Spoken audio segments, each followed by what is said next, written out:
donc ça, cette huile qui rance là, il est vide de la lampe. Il a, donc ça finit, il me remplit toi de nouveau, de l'huile. Donc ça nous remplit de la lampe, il de la lampe allumée. Il aiguise comme un outil. Il dit que la moisson est prête. Et j'aime ça aussi, qu'il dit qu'il met sur un soldat, il met sur un ange autour de toi, il ne faut pas te craindre. Ils ont ça veiller et prier. Ils ont ça que la moisson est prête. Et aussi, il y a tout autour, il y a un vautour qui peut autour, qui peut veiller pour dévorer. Ils ont ça veiller, quand la moisson est prête. Ils ont ça descendre dans le champ et cueillir la moisson. Amen.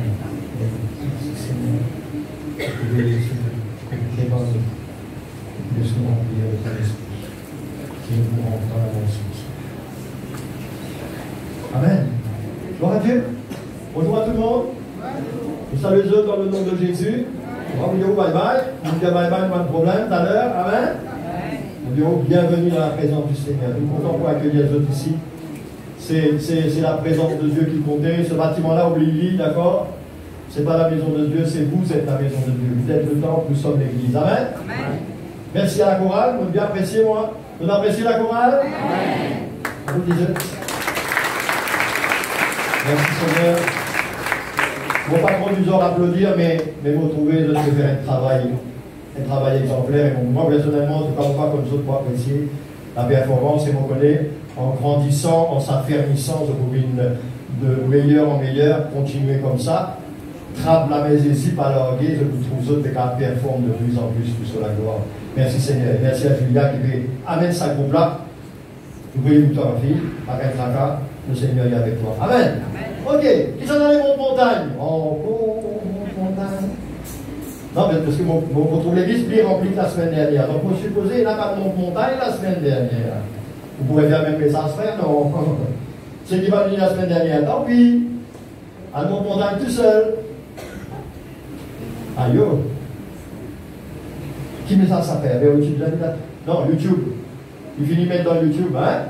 Vous tapez Mario la rusée dans YouTube et puis vous gagnez tout ça dans le message là. Vous gagnez une montagne là qui vise à aller, vous gagnez pas qu'un colicordos, vous gagnez une montagne seulement. Amen?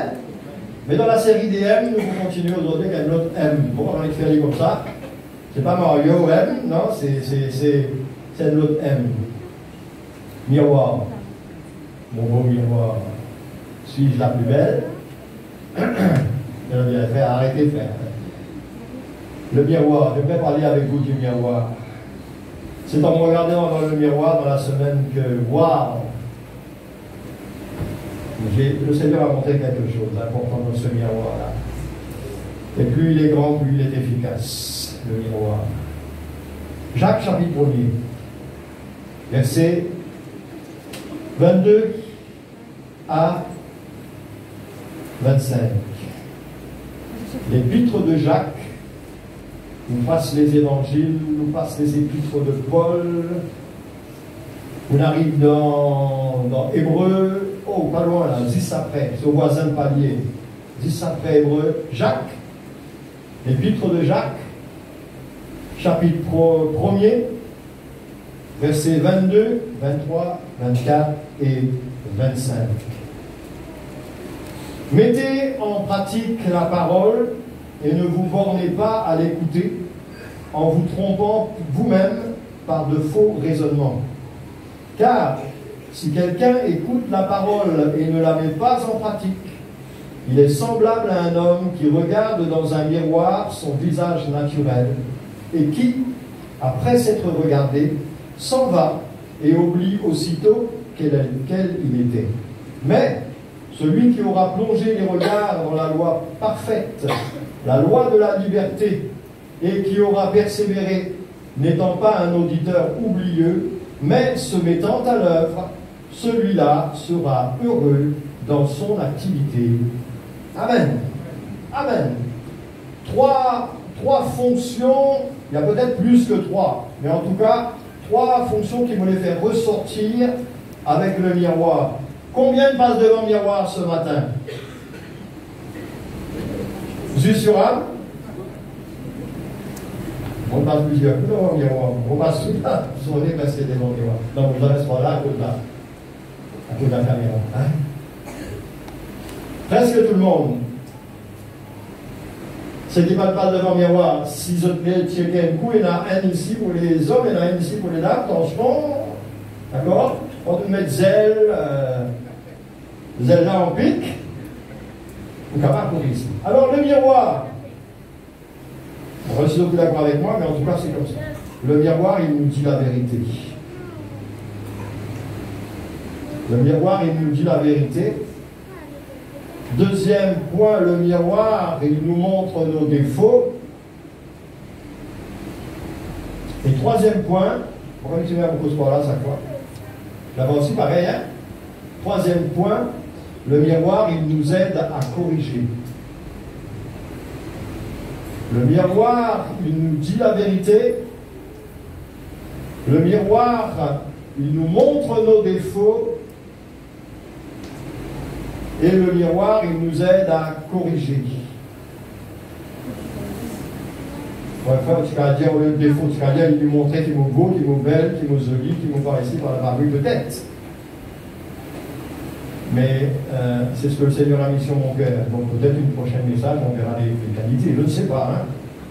Mais si on regarde ensemble, un miroir nous dit la vérité. C'est écrit où dans la Bible, ça, frère?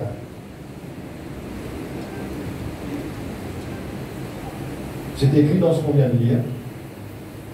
Mettez en pratique la parole et ne vous bornez pas à l'écouter en vous trompant, il parle de la parole de Dieu. En vous trompant vous-même par de faux raisonnements, car si quelqu'un écoute la parole et ne la met pas en pratique, il est semblable à un homme qui regarde dans un miroir son visage naturel.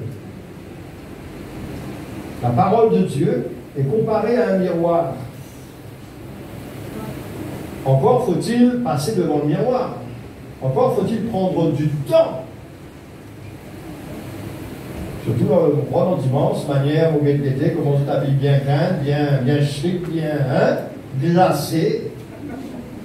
Ça veut dire qu'on prend les temps pour checker, c'est pas une cravate là ni droite, c'est pas serré là, par ici, par là-bas, c'est pas là. Hein, ma madame? Dirouze là, il n'est pas déborde jusqu'à les oreilles. Bref, vous avez checké avant, non? Un seul frère qui dit Amen. Un seul allait dire, Ena, vous ne parlez pas vite mal devant le miroir, rentre dans l'auto, Ena fait rouler une ligne verte, et mettre des rousses toujours. Vous êtes obligé de tromper derrière nous parce qu'il est maquillé dans l'auto devant son miroir. Quand vous vous regardez dans le miroir, c'est faux ou c'est vrai ce que vous voyez? Ah oui, non, pas moi ça, pas moi, mais toi aimes ça. Quand vous lisez la Bible, Dieu vous parle, Dieu vous montre ce que nous sommes. Dieu nous montre ce que nous sommes ou ce que nous ne sommes pas. Ce qui est bon, ce qui n'est pas bon. Ce qui est selon sa volonté ou pas. Ta parole est la vérité.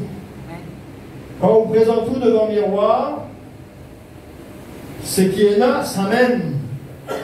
Si vous l'avez comme ça en travers, vous allez comme ça, ou cravate, il fait aller par là-bas, ou pas dire que on est venu, on va dans l'église, tout le monde fait tout, là, qui n'arrive. Tant que vous voyez dans le miroir, vous ne connaissez pas. Cravate là, là où l'épaule. Enfin, nous hésitons à la Bible parce qu'il nous connaît, il nous cause en nous, nous faisons plus qu'à l'autre là. Il connaît nous ceux qui pas tourneront peut-être. Parce qu'il est vrai. Jésus vous dit, ta parole est la vérité. Il n'y a pas de mensonge en elle. Dieu ne ment pas. Dieu ne ment pas. Le seul qui ment, le père du mensonge, dans ce contexte-là, c'est le diable. Mais Dieu non. Attention, vous alliez devant des miroirs déformants. Oh, ça aussi, il y en a un. Ou les corps comme ça, c'est pas au figure, avec une pointe. Ou les dents, mais ça, les fausses. Il y a une fausse image. Les miroirs de ce monde, le miroir que le diable te présente, il va rendre une fausse image. Mais l'image de Dieu, l'image que Dieu veut te faire montrer, c'est la parole. Si on a le courage, je crois qu'on a le courage tous les jours de venir devant notre miroir, pourquoi? Pour éviter de se retrouver dans des situations inconfortables devant des gens, pour rire nous peut-être, pour guetter nous bizarre, parce qu'il fait, il y a un défaut en nous qui nous va le remarquer parce qu'il nous parle pas devant le miroir. Si on a peur de la vérité, on n'a pas peur de cette vérité de dire, hé, te sauver en pique, hé, te laisse mal attaché, hé, lis sale, hé, par ici et par là. Nous pas peur, au contraire, nous servir comme un outil et utile pour nous apparaître devant les autres, correct. C'est la même chose sur le plan spirituel. Dieu veut qu'il nous paraisse correct devant lui. Dieu veut qu'il vraiment, même devant ce monde, parce qu'ils autres regardent nous, pas trop. Oh, regarde, trouve-nous pas ici, pas là-bas, parce qu'ils ont envie de nous, parce qu'ils sont pas honnêtes, parce qu'ils sont dans le mensonge, pas dans la vérité. Mais, au fond d'eux, je dis non, ce chrétien-là, il est correct, il connaît ce bon Dieu, il avance avec ce bon Dieu, c'est lié. Le miroir, la parole de Dieu, c'est la vérité.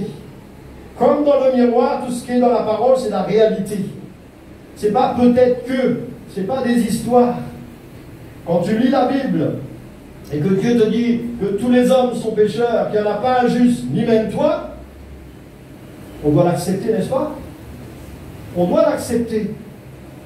Elle dit que la vérité, la Bible. Elle ne dit que la vérité si elle me montre que je suis trop orgueilleux, si elle me montre que je ne pardonne pas, si elle me montre que je manque de miséricorde. Même en essayant, comme il dit au début, d'essayer de me tromper par de faux raisonnements, dire non, après tout, c'est pas vrai ça. Vous ne le dites jamais avec votre miroir. Quand vous vous regardez, vous trouvez un défaut. Hé, menti ça. Miroir là, quand dit, hé, t'es fou. Quand on voit un défaut devant le miroir, qu'est-ce qu'on fait? On croit. On croit ce qu'on voit, vrai, pas vrai? On croit dans l'image que le miroir nous renvoie. Pourquoi parfois, quand Dieu nous parle au travers de sa parole, on essaye de mettre ça sur le dos d'un autre? On essaye de dire non, pas moi ça, lis ça. On essaye d'escape, sauver, alors que Dieu nous montre la réalité de nous-mêmes. Encore, je répète, je l'ai dit au début, faut-il passer devant le miroir? Encore faut-il lire la Bible et laisser le Seigneur nous enseigner. Avec pas même. Intéressant ce miroir-là. Oh. Et le miroir, c'est la vérité. Le miroir, c'est une réalité. Tout ce qu'on voit, c'est la réalité. Et puis le miroir, il nous passe un message. Il est vrai, il va vrai. Combien ce matin, devant votre miroir, vous êtes la glace, dans la salle de bain, dans la chambre, on va parler que votre miroir était, il faut un miroir partout. Et dans une troublise, une guette-ligne, il passe un message. Ouais, c'est bon, t'es correct, tu peux y aller. Non, attends, corrige ça. Hey, te seveux, t'as oublié de mettre le Gisèle. Ton gel, pardon. Hein? Ou te mettre 3 à gauche, 3 à droite. Hey, tu vas mettre le virus. Exemple. Hein. Et là, on est là-dedans, ni à voir, ni à discuter là-dessus. Non. Pas de problème, ça. Mais est-ce que vous avez reçu le message du miroir? Recevez-vous le message de la parole quand vous la lisez ou si vous la lisez? Il faut la lire. Les enfants bon Dieu, bien nourrir, bien manger, bien lire la parole de Dieu, n'est-ce pas? Et quand on la lit, si on la lit juste pour la lire, bon, frère, là, il dit à lire, avant de lire. Qui lit de toi, pas connu? Qui t'a-tu lire ce matin? Oh, ça serait intéressant, non, on va vous faire lire. Eh, vous lire quoi? Pas ce matin, peut-être trop frais. Qui t'a-tu lire hier matin? La Bible? Oui, ok, ça d'accord, ok, mais qui la Bible? Qui verset? Qui chapitre? Il t'y cause dans quoi? Je voulais commencer par là. Qui l'étudiait la semaine dernière? Il t'y cause dans quoi dimanche dernier? Ah, trop facile, ils m'ont fait démarrer avec ça. Je lui ai aussi une cause là au début, bref, après. Les montagnes. Mais bien souvent, parfois, arrivé, hein, moi ça déjà arrive moi aussi, hein. Et frère, là, je vous ai dit qu'il s'y prêchait déjà. Pourtant, on aime bien écouter, mais parfois il a du lait, parfois il a tellement de choses dans la tête, ok. Mais est-ce que j'ai reçu le message que Dieu voulait m'adresser au travers de sa parole? Est-ce que j'ose venir devant le miroir? Est-ce que j'ose m'exposer devant ce miroir. Tant pis s'il est de moi mon défaut. Au contraire, merci s'il est de moi. On va le voir maintenant. Mais mettez en pratique la parole, on va revenir là-dessus. Ne vous bornez pas à l'écouter en vous trompant vous-même par de faux raisonnements. Car si quelqu'un écoute la parole et ne la met pas en pratique, il vient devant le miroir mais il ne corrige pas. À quoi ça sert un miroir? Si on ne reçoit pas son message, si on n'écoute pas ses conseils. Mon miroir ne parle pas, frère, c'est pas comme dans Cendrillon, oui, ok, mais oui, il te parle ton miroir, quand il te dit c'est pas bon, ton linge est mal boutonné, tes cheveux sont mal coiffés, manque un anneau dans tes oreilles, un seul côté qui est arrivé, nouveau la mode, ton miroir cause avec toi, vrai pas vrai? La Bible, je parle avec nous, si on la lit chaque jour, la Bible va nous parler. Peut-être qu'elle va nous montrer que nous sommes des bons et fidèles serviteurs, peut-être. Mais moi, j'aime bien, c'est quand elle me montre mes défauts pour pouvoir les corriger. Elle est utile. Alors un miroir, il nous montre, deuxième point, nos défauts. Donc, qu'est-ce qu'il faut faire? Elle est là, elle nous dit la vérité, elle passe son message. Ben, il faut accepter. Il faut accepter et recevoir, hein? Accepter ce que l'on voit. C'est la réalité. Je me regarde, mal coiffé ou mal habillé. C'est la vérité. Je dois l'accepter pour commencer. Il y a un moment d'acceptation. N'essaie pas de mettre ça sur le dos des autres. N'essaie pas de trouver c'est à cause de.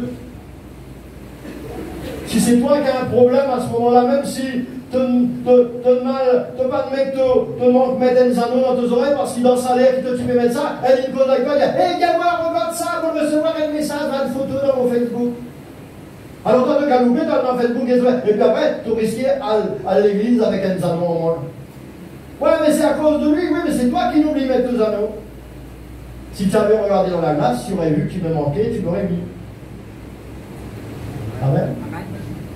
Il faut accepter ce que l'on voit, ce qui est là.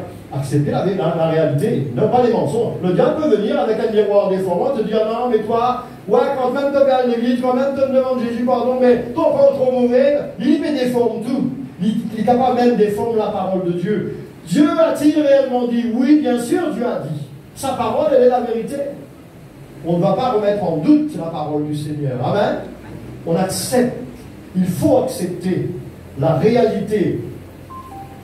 Allô, oui? Spirituelle. On a dit éteindre les portables, merci. Il y a des panneaux partout. Ça aussi, c'est la réalité. On les voit, mais on n'écoute pas. On laisse allumer. On joue. On ne respecte pas le Seigneur. Dieu nous parle. Même le monde, c'est comme dehors. Il y a des panneaux partout sur la route pour les chauffeurs, les conducteurs. On les voit. Et parfois, il nous passe un message. No entry. Donc, rentrer. Bon, vous pouvez gagner attaque en ce moment. Combien ils rentrent dans no entry? Bicyclette, motocyclette, et ils rentrent à plus vite. Ils reprennent si les coupés, aller faire les tours. Les autres exposent la vie et la vie des autres. Et là, le message qui dit aux autres, pas rentrer, vous êtes rentrés. Nous, qu'est-ce qu'on fait? Est-ce qu'on accepte que lui dit, ça, c'est pas un chemin pour toi?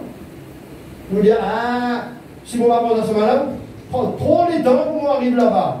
Vaut mieux de prendre trop les temps pour arriver, puis de risquer de ne pas arriver du tout. Parce que le chemin vers le ciel, c'est bien un chemin tracé. Et c'est Jésus le chemin. Et tu dois suivre Jésus. Si tu veux suivre les saints, les anges, ici et là-bas, au lieu de suivre Jésus, tu te plantes et tu ne rentreras pas à destination. Il faut accepter la vérité, ce que l'on voit aussi. Et ne pas regarder seulement le côté positif. Bien sûr, il y a un côté positif dans le miroir. Il y a un côté positif dans la parole de ce que Dieu me dit. Bien sûr, ça on l'accepte facilement. Mais quand il vient nous montrer nos défauts, on a plus de mal à accepter, à écouter, à recevoir Quand il nous dit oui, ok, c'est bon, tu vas à l'église, je sais, ok, c'est bon, tu sers le Seigneur. Oui, mais ta vie de sanctification, ton intégrité avec la parole. Oui, mais ta vie familiale, c'est du désordre, par exemple, un exemple. Hein. Ah, mais ça, bon, pas grave, ça, Dieu comprend. Ah, si Dieu te dit c'est pas bon, corrigez. Attends ce bouton-là, mets le salaud là, récoiffe-toi. Suis sa dirousse qui me dérape là. Amen. On le fait sur le plan physique pour paraître devant les gens correctement. Est-ce qu'on le fait pour paraître devant Dieu correctement? Et nous montre nos défauts. Ne pas regarder que le côté positif, mais accepter toute la parole. Bien sûr, je suis plus que vainqueur.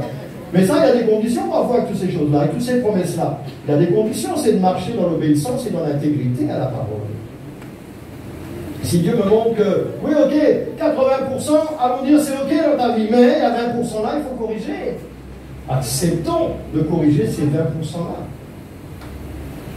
Et pour cela, il faut choisir toute l'écriture. Parfois, on choisit juste les versets qui nous font plaisir, qui nous disent qu'on va être béni, et puis on se trompe par un faux raisonnement parce que oui, on va être béni à condition qu'on mange dans l'obéissance à sa parole. Seigneur, donne-moi de quoi avec moi tous les jours jusqu'à la fin du monde. Il ne va pas dire ça le Seigneur, il ne va pas dire que ça. Il y a un contexte, il y a toute une phrase, il y a tout un passage avec ça. Il sera avec ceux qui vont aller par tout le monde et faire de toutes les nations des disciples, qui vont aller témoigner, évangéliser. Il a promis à ces gens-là d'être avec eux tous les jours. Donc parfois on prend un bout de verset pour faire un prétexte ou pour calmer notre conscience, pour dire après tout, je ne suis pas pire que les autres. Ce n'est pas une question d'être pire que les autres, c'est une question d'être bien devant Dieu. Amen. Donc on doit choisir toute la parole. C'est pour ça, mon frère, ma soeur, entraîne-toi, discipline-toi à lire toute la Bible. Pas seulement les évangiles. Bien sûr, à nouveau, on va lui conseiller de commencer peut-être par les évangiles, d'être encouragé par les psaumes, des choses comme ça. Mais à un moment donné, non. Toute l'écriture est inspirée de Dieu et utile. Donc, on commence à le prêcher là dans Timothée. Toute l'écriture. Si Dieu me parle dans l'Ancien Testament, bien sûr, la loi, il faut remettre tout dans le contexte. On n'est plus sous la loi. Mais il y a quand même des choses que Dieu me montre dans l'Ancien Testament. Hier soir, on avait le cours avec ceux qui étaient là dans le groupe Louange, dans 1 Chronique, je ne sais plus, 11 quelque chose, un truc comme ça. On ne me rappelle plus des chiffres, mais il montrait d'être continuellement dans sa présence. Dieu veut qu'on soit des enfants de Dieu, qui aient une communion de chaque instant avec lui. C'est dans l'Ancien Testament. Ce n'est pas une question de loi, c'est une question de réalité spirituelle pour tout le monde, pour tous les temps, jusqu'à ce que Jésus revienne. On doit vivre dans sa présence, on doit avoir une dévotion personnelle, une communion personnelle, une adoration personnelle devant Dieu tous les jours. Moi, j'aimerais ajouter continuellement venir 24/7. Je dois demeurer dans sa présence. Amen. C'est l'Ancien Testament. Mais pourtant, Dieu me parle. Est-ce que tu as une consécration de chaque jour avec le Seigneur? Est-ce que chaque jour tu mets du temps à part pour lire, prier, chanter, adorer, étudier la parole de Dieu, prier pour les autres également? Est-ce que tu le fais? Si je me regarde dans ce miroir-là et je vois que je ne le fais pas vraiment comme il faut, c'est pas continuel dans ma vie, c'est par étapes, c'est de temps en temps, c'est quand j'ai envie. Il me montre un défaut, je ne prie pas assez peut-être, je dois me corriger. Je dois accepter que c'est un défaut pour moi, je ne prie pas assez. Un exemple qu'il nous peut donner. On a lu, il nous a parlé, il nous a envoyé le message, on sait que c'est la vérité, on accepte, il faut accepter, et puis on va le mettre en pratique. Et ce livre-là, mon frère, ma soeur, c'est le troisième point. Ce livre-là, c'est comme le miroir, il nous aide à nous corriger. S'il y a un défaut, nous ne pas nous parler, nous voit le monde dans le dos pour aller à l'église. Qui arrive toi aujourd'hui? Qui arrive moi? T'as pas le tour de figuier? Mais non, on va qu'un tour de figuier. normal. Mais oui, mon patron me figure, c'est là qu'on fait demi-tour. Soit salle de bain, soit on va jusqu'au tout miroir épais. Voilà un petit miroir dans le poste, madame. Là, tire poil, ok. Il va me corriger. Si quelqu'un nous avertit, et qu'il arrive toi, quel âge ont-ils? Elle va le corriger. Amen. Pour leur dire, hey, tu peux gagner de ta. Pas gagner du monde comme ça. Mais non, il fait ça, il rend un service pour corriger. Non. Le miroir, il nous aide à nous corriger. Donc on sait qu'on a un défaut, qu'est-ce qu'on fait? On va devant le miroir pour voir les détails, etc. Qu'est-ce qu'il faut que j'améliore? Qu'est-ce qu'il faut que je corrige? Donc la première chose qu'on fait, on vient devant le miroir et on étudie. On étudie où sont les défauts. On étudie où sont les défauts. J'ai été surpris une fois, enfin surpris. Je lisais un article qui montrait le problème des faux billets. D'abord, les billets de banque qui sont faux. Dans l'article, il expliquait comment les gens qui sont appelés policiers et autres, comment on leur apprend à reconnaître les faux. Vous savez comment? En étudiant les vrais.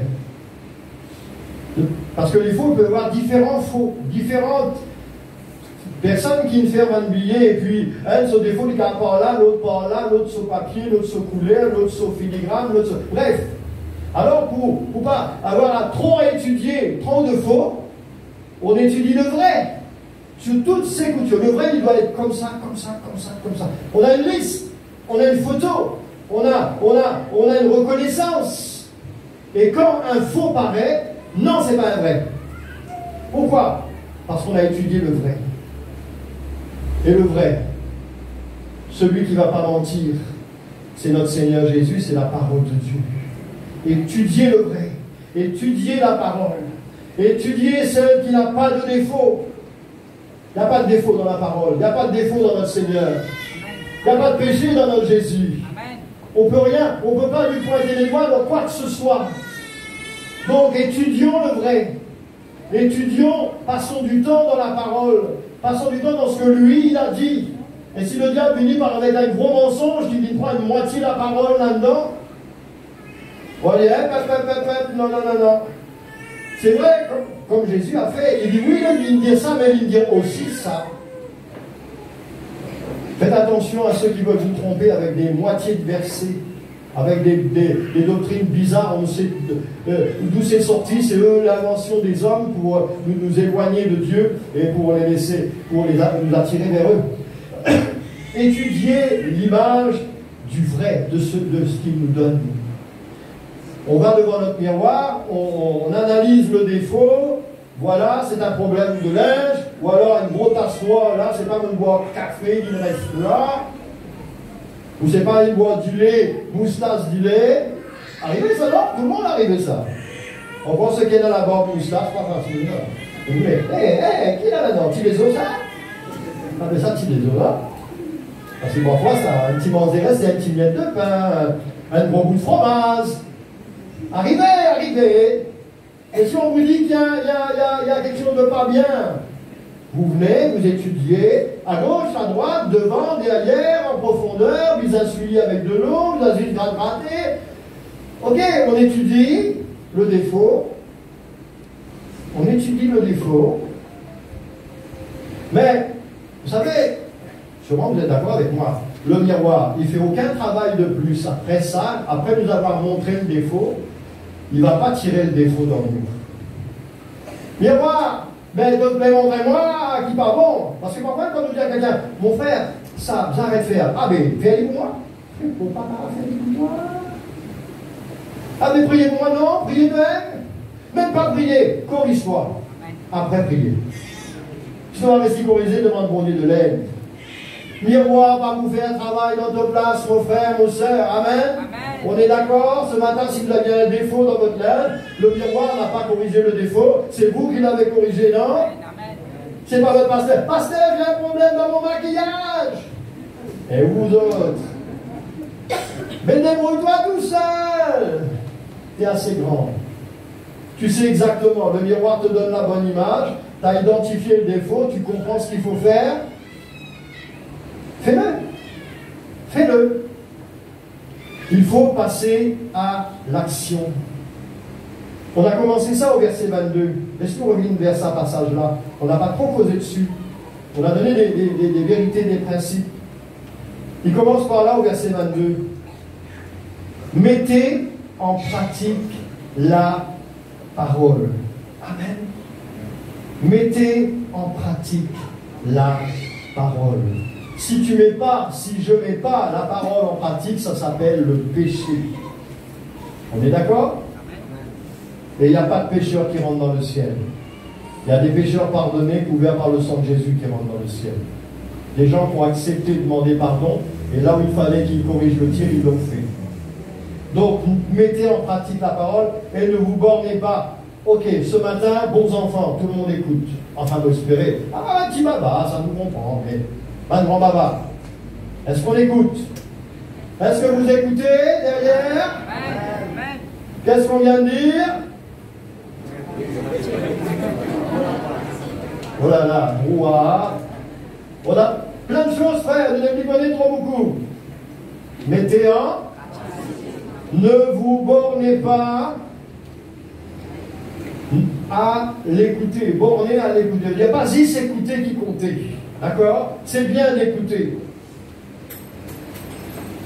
Mais maintenant, ne vous bornez pas à l'écouter en vous trompant vous-même par de faux raisonnements. Nous écoutons, mais nous corrigeons la parole, nous. D'après ce qui nous envie, nous l'est, nous pas d'accord. Alors, frère Vini, bon, ok, vous corrigez-moi. Ça veut dire que tout ce qu'il me dit, il est 100% parfait, vous humain. Mais ce que nous disons de la parole, il fait un défaut. Vous pas qu'à corriger. C'est vous qui vous a corrigé. Vous corrigez vos défauts de langage. Peut-être vous utilisez pas ces samola, j'ai dit samola. Peut-être vous m'expliquez ce point-là, c'est possible. Vous ne pouvez pas corriger moi.